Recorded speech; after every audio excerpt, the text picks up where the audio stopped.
Welcome back. John Wooden, legendary UCLA basketball coach, said sports do not build character, they reveal it. Research has shown that in addition to improved physical health, sports play a primary role in youth development, including improving academic achievement and self-esteem. How does sports have this much power? To answer this, we are joined by Nahyan Chowdhury, co-founder of DeenUp Athletics, a community-led social startup that develops elite student athletes in Toronto.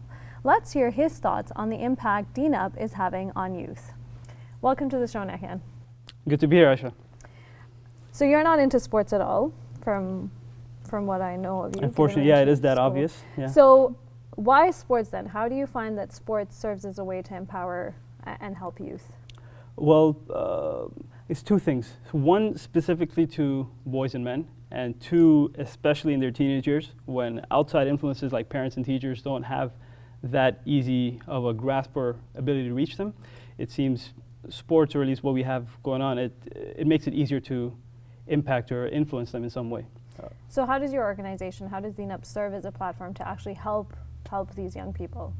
With DeenUp Athletics, we run sports training and mentorship programs specific to basketball, and that we've been doing for a little bit over 2 years now. And in that time, as a platform, I'd say we've had, on a recreational level, that's where we've had camps. And those are for anybody age 6 to 18 that kind of join the camps. And all boys, right? Yeah, all boys. We've had girls program a little bit actually, but we stuck to what we're good at. And then we have teams that's more for mentorship and recruitment. And overall, we've had about 2,000 players that have gone through the program. And our focus has been in priority neighborhoods in Toronto, 4 areas in Toronto and in Ottawa.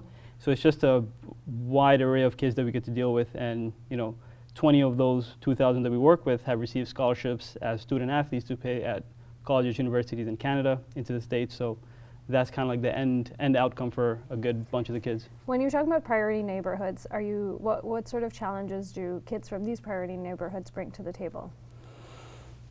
I know that's a loaded question. Yeah, but a lot more than what we've even experienced or expected in some way.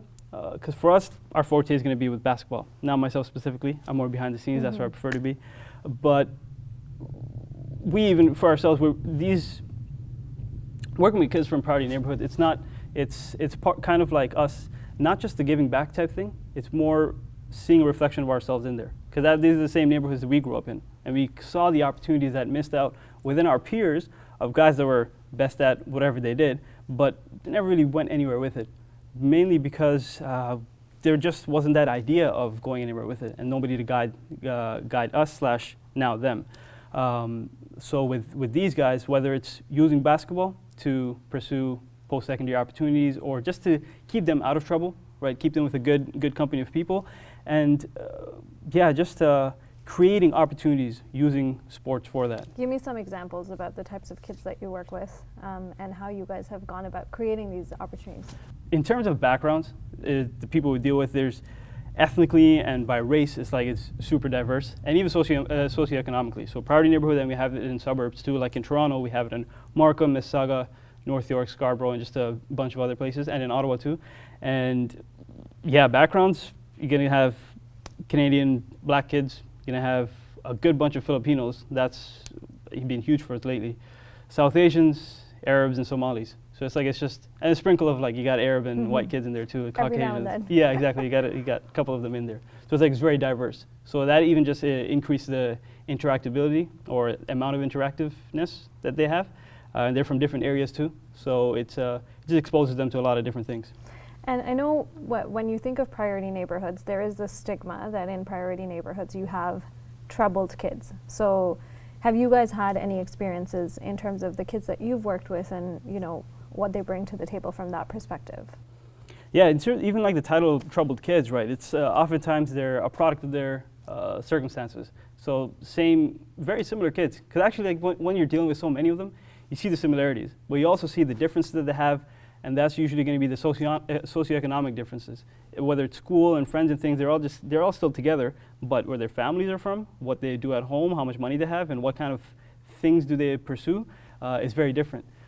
With even some of the guys that we've dealt with. So give me a specific story. Yeah, so a story that comes to mind, actually a couple, is there was one, he was a player, and he was a player in our basketball teams. Initially, when we started in like 2013, 2014, he was part of our teams.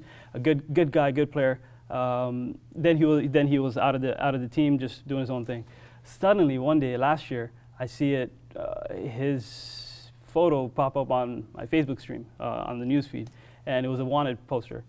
He was wanted for aggravated assault with a weapon, and then I believe he turned himself in, or he was caught after, and then he's in jail now. This was a kid that And you guys didn't expect this at all from what you've seen? Yeah, exactly. From what you see, from just working with him. And he was a young kid too. I think he was just 17 at the time, now 18, yeah. so he's still juvenile.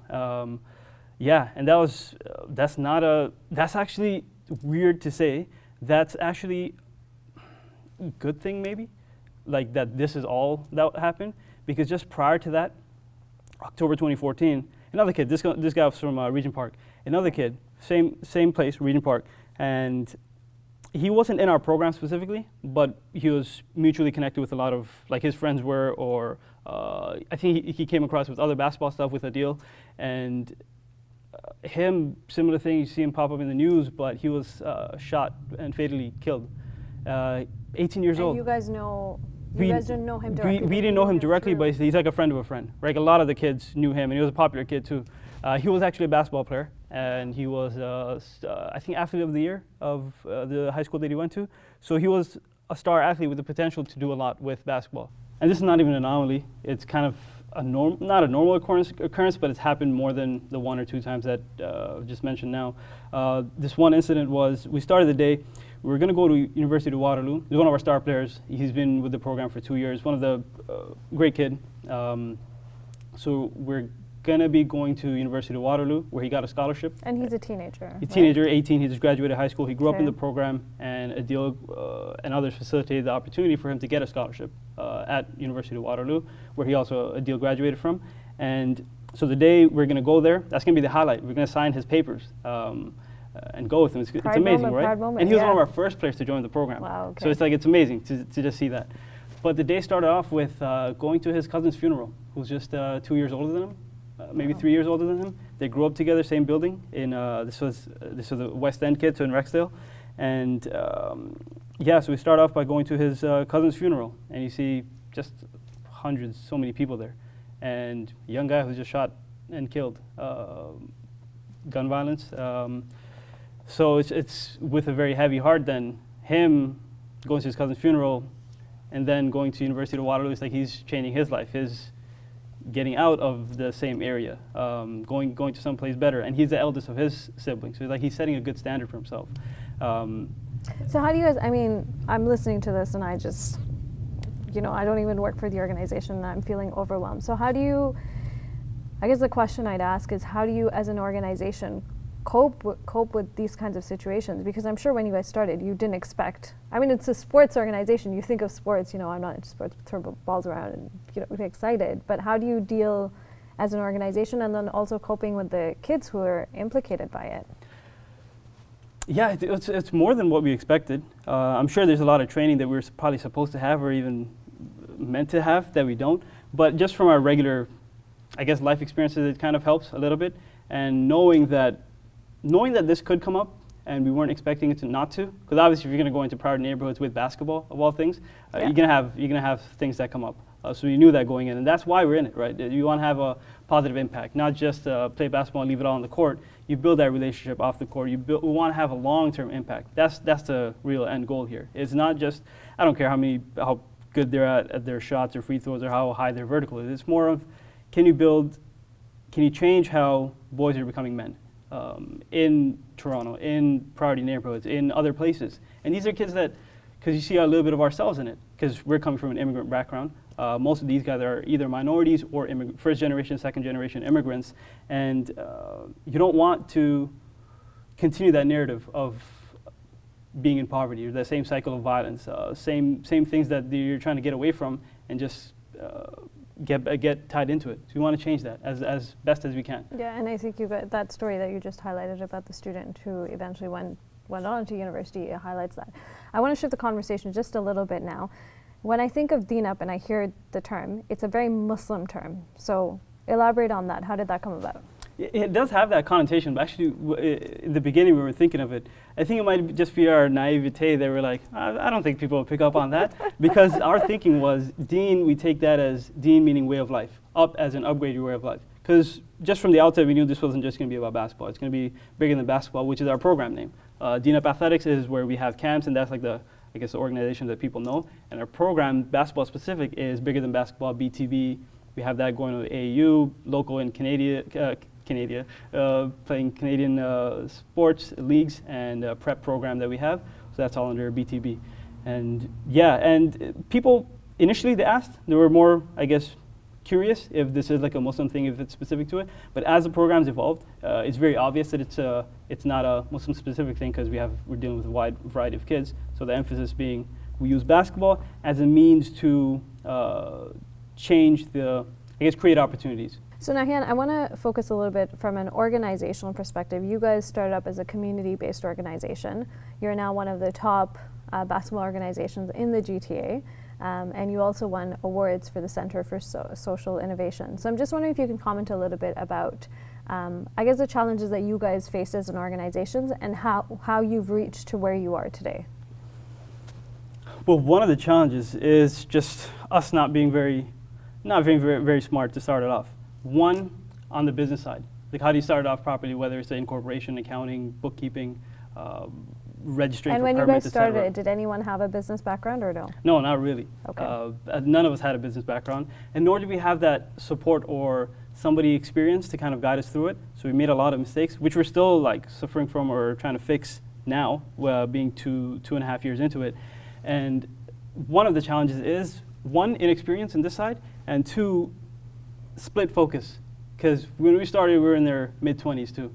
So that's when we were trying to figure out education, career, lives are changing. And during that 2.5 years is our team changed, the people we were working with changed, the people we hired changed. So it's just a lot to deal with. And to be honest, one of the challenges is the program and things itself. To be frank, it's unrewarding. It's stressful. It's going to be financially, emotionally, and just spiritually draining. So there's not really that much for us to gain from it, to be honest. But you kind of do it for not even just a giving back type sense, but you know that you kind of need it. We need to do it for our community and for ourselves to kind of be better people. And for a bigger cause, right? Exactly. So it's just there are a lot of challenges on the personal side and even on the organizational side, just not having that mentorship ourselves, which we lack. So that's kind of our objective, right? This is the hardships that we're going through, coming from being in a relatively good position in our lives and with good friends around us. So it's like, if these are the challenges we're dealing with, what about kids that don't have these type of access to resources? So it's like, then it inspired you guys as an organization to leverage resources within the community to help you start up your organization. Yeah, as best as we can. And like you said, the Center for Social Innovation, they're one of the best things that happened to us. We probably haven't expressed that enough to them, but it's incredible for people who want to have a cause-based business. So not just a not-for-profit trying to send money over to build orphanages, but have real impact, like on the ground in their own cities. So that's been tremendous for us. Taking care of your backyard before you go other places. Right. This was very helpful. Thank you so much, Nahyan, and I look forward to seeing the success of DeenUp in the years to come. Thank you very much.